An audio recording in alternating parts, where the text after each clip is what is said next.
come on in, say hi, let me know where you're tuning in from. If this is your first time, definitely say hi.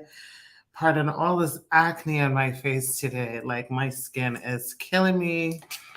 Um, but get in here, get in here. Let's chat for a few. If this is your first time, definitely put that in the comment so I can say hi to you.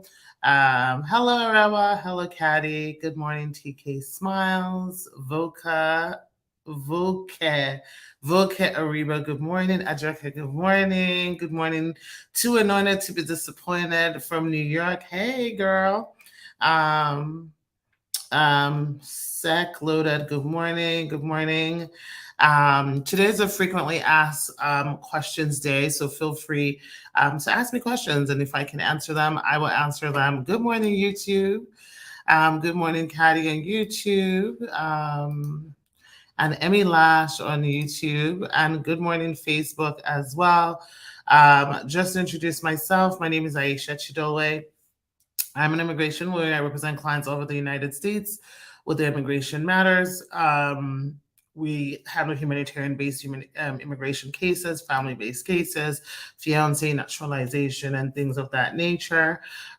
So your location is not really a problem. To schedule a consult, you can call us 407-995-6567. You can also send a WhatsApp to 404-333-8751. Good morning, Billy on Facebook. I see a bunch of first timers.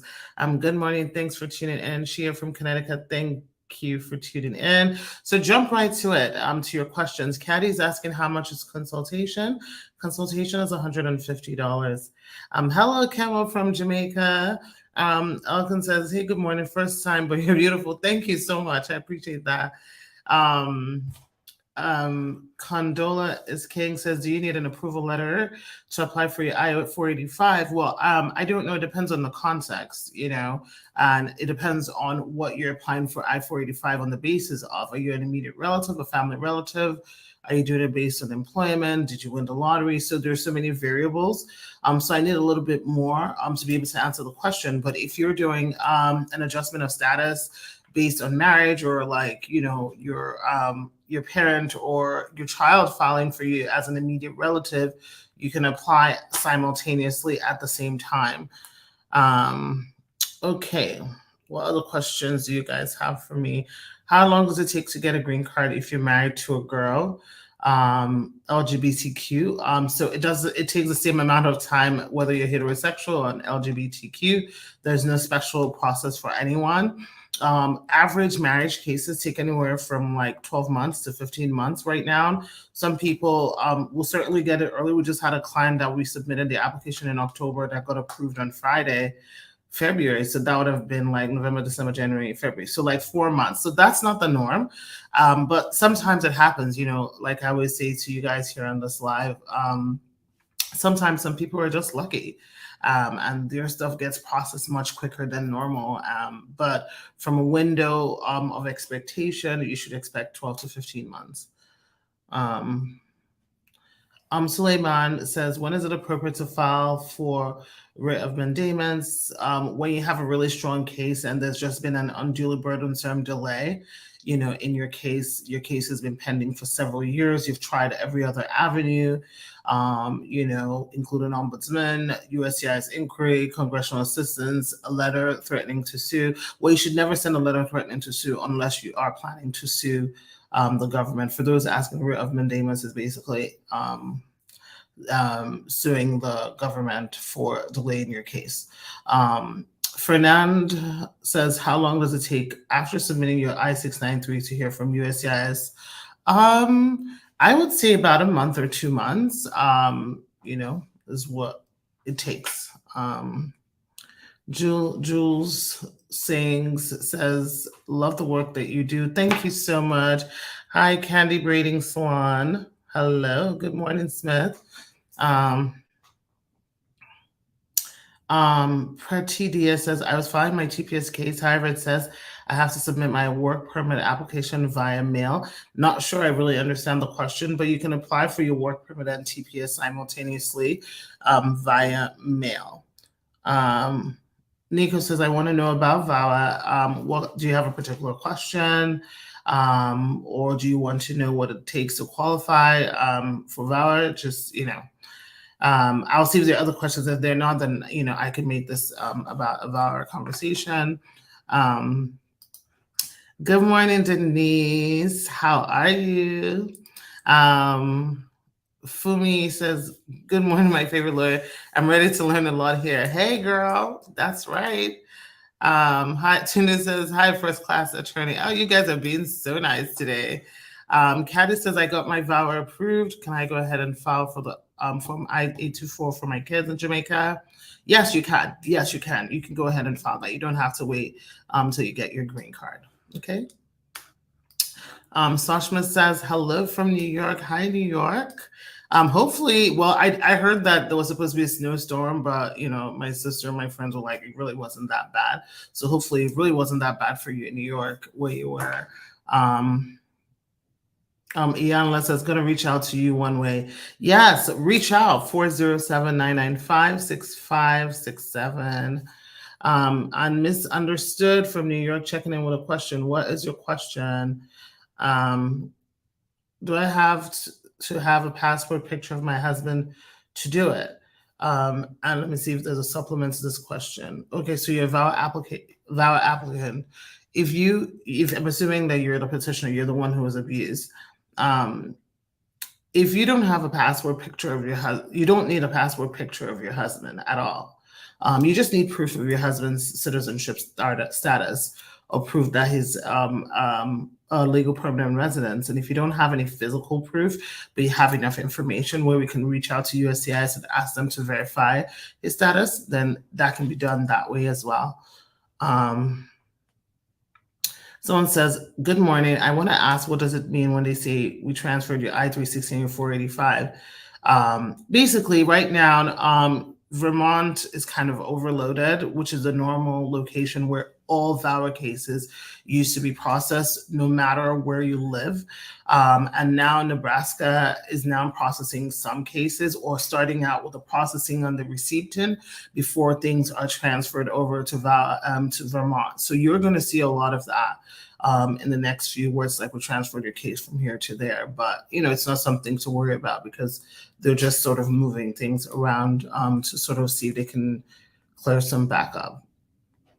Okay, so Condola says, my VAWA was approved. Do I have to wait for my approval letter to file my I-485? Yes, you do. And if your VAWA was approved, your letter should be on its way. And congratulations. TK Smiles, what is the best option for an F1 student whose visa extension is up to get a green card? H-1B. You can't get a green card with an F1 directly. You have to either be an immediate relative of a U.S. citizen or an LPR while you're in status, or not an immediate relative of an LPR, an immediate relative of a U.S. citizen, or be married or related to an LPR where you can qualify, basically. Okay. Let's see. I have a friend that was married for over 13 years now, but he and the lady are not together anymore and they don't have anything together. Can she still file for him? Well, if they're not together, she should not be filing for him.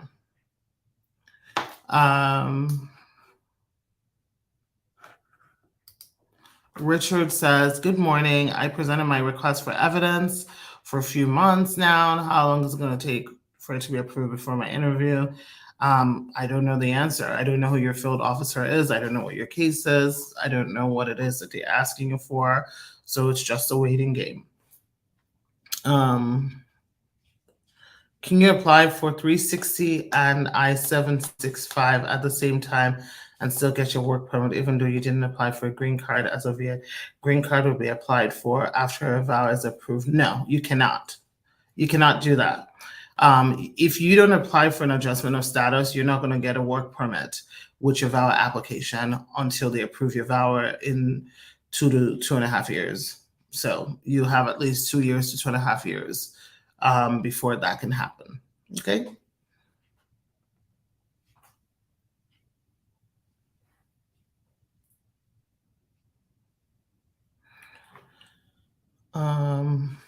I'm 30 months into my VAWA application. I haven't received any work or travel authorization as of yet because my lawyer didn't submit everything at once. I've got to Fashi. Is that normal? Honestly, too anointed. Without knowing what your lawyer submitted, it's hard for me to answer the question because you could have a VAWA case pending. If you don't have a current adjustment of status case pending, yeah, you're not going to get a work permit and a travel permit.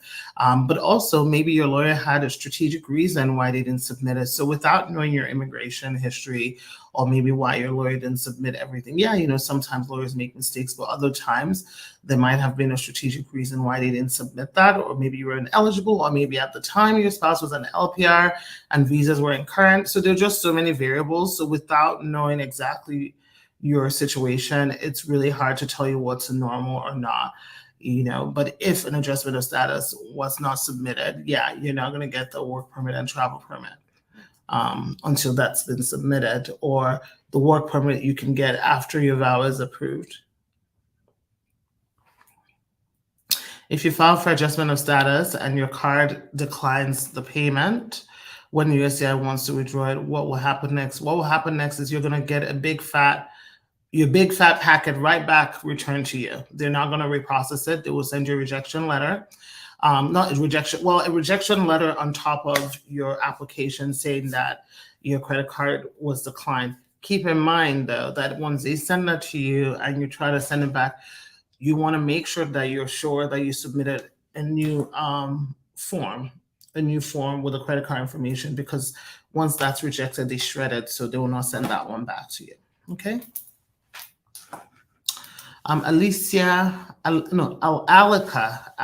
Parchment on YouTube says, hello, I filed for VAWA. It's been 22 months. Got 3 prima facie, soon 4. When May comes and did biometrics. What's going on? Nothing. You're still within normal processing time.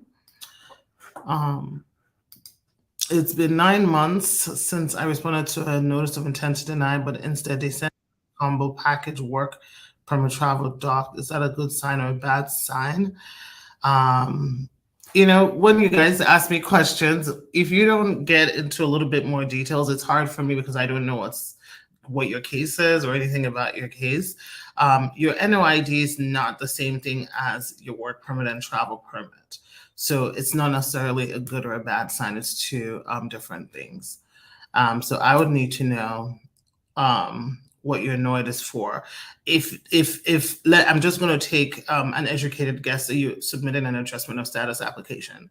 If you're submitting an adjustment of status application, your work permit and travel permit is a given, and it's no sign at all towards what their assessment of your NOID is. Your NOID will determine what it is. But I will tell you this, because you got a NOID, I would not travel with that travel permit until they make a decision on your case. That's very risky. Okay.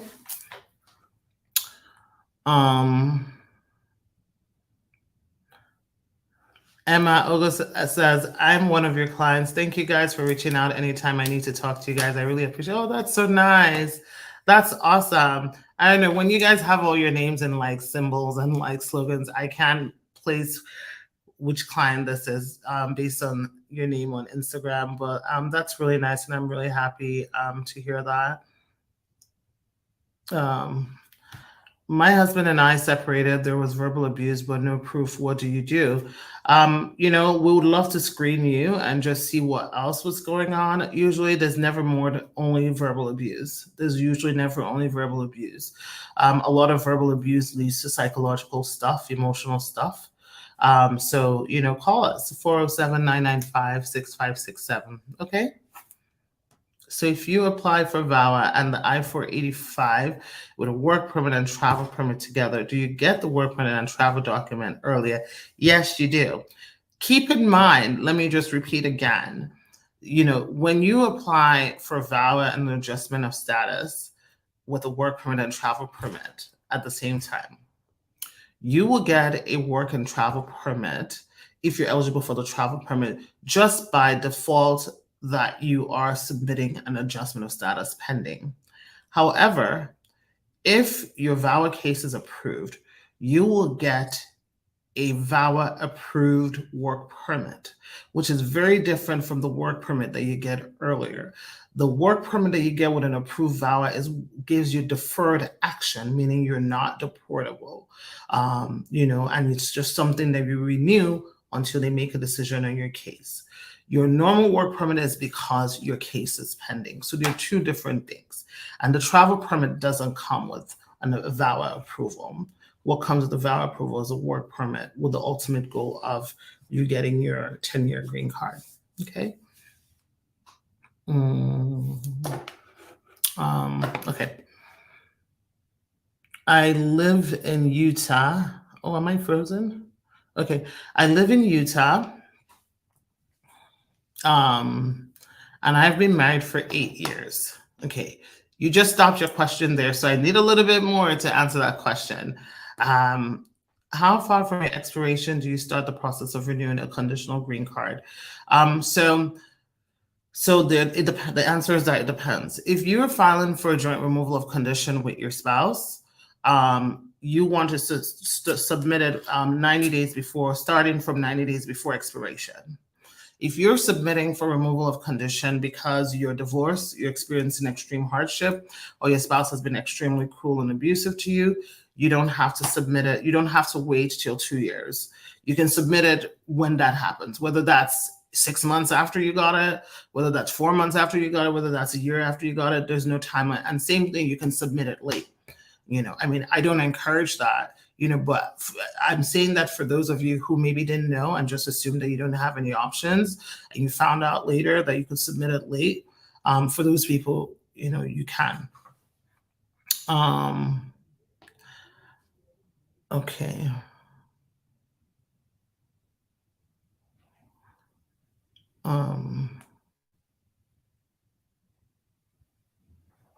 Nico says, I'm the one that got abused, so I want to know how to start the VAWA, but I want you to do my case.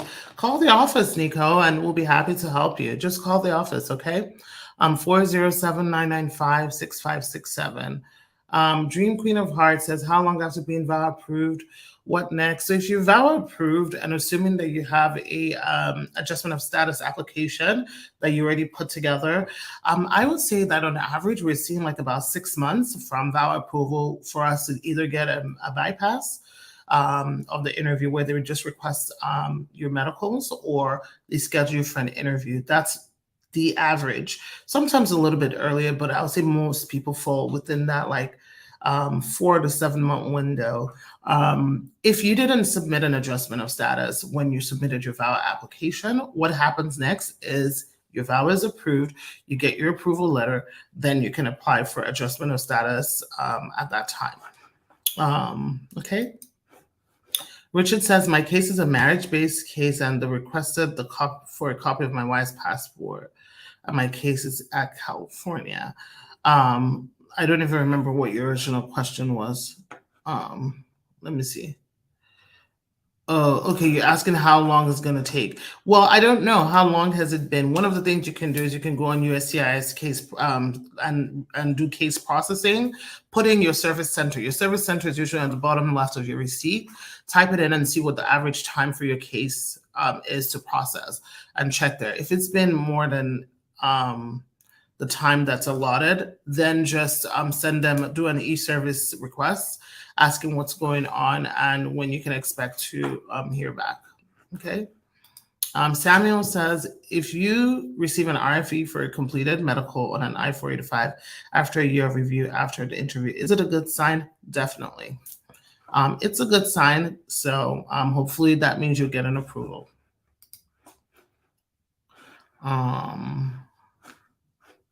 Pretty Deanna on YouTube says, I applied for TPSKs, but the option it has given to apply for my work permit, it does not give me the option based on my case. However, it says that I have to submit the work permit via mail. I'm not sure if I don't know if you're the one that asked the same question on Instagram. Would it affect my paperwork seeing that the both applications were not submitted together?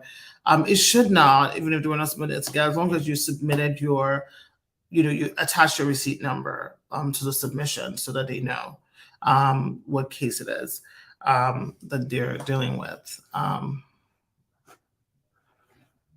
Okay. All right, let's see. I'm getting married in Jamaica in July. My fiance was denied his US visa.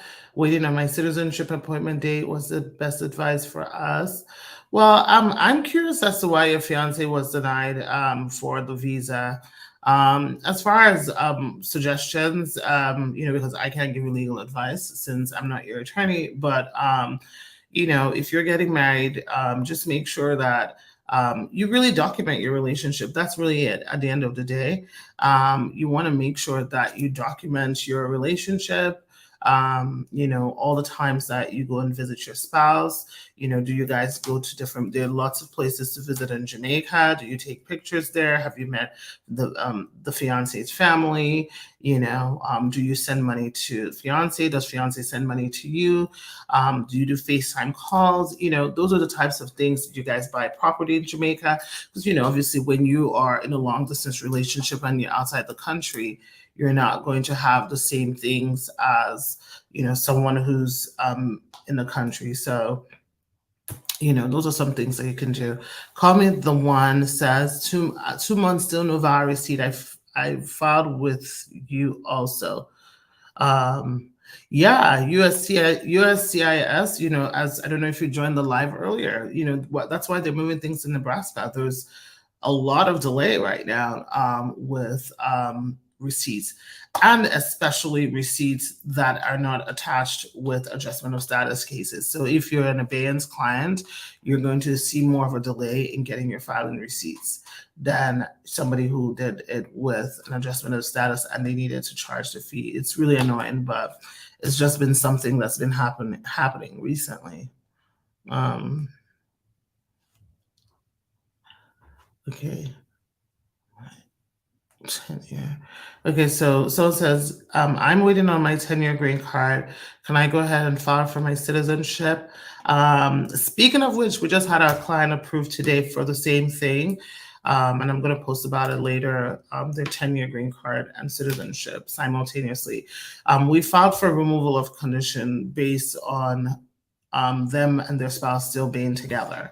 For me, in order for me to advise a client of mine whether or not to file citizenship, I need to know a little bit more about your I-751 application, your immigration history. Are you filing jointly? What are the chances of that being approved, to make recommendations?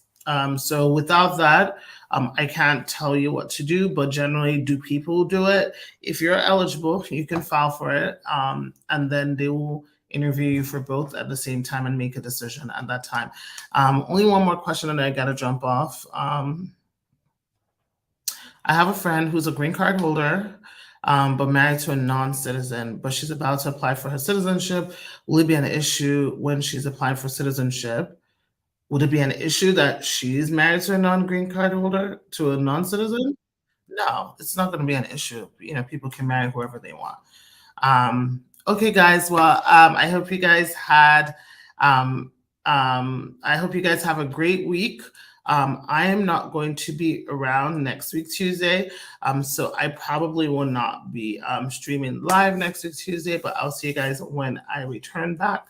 I will talk to y'all later. Have a great week. Bye.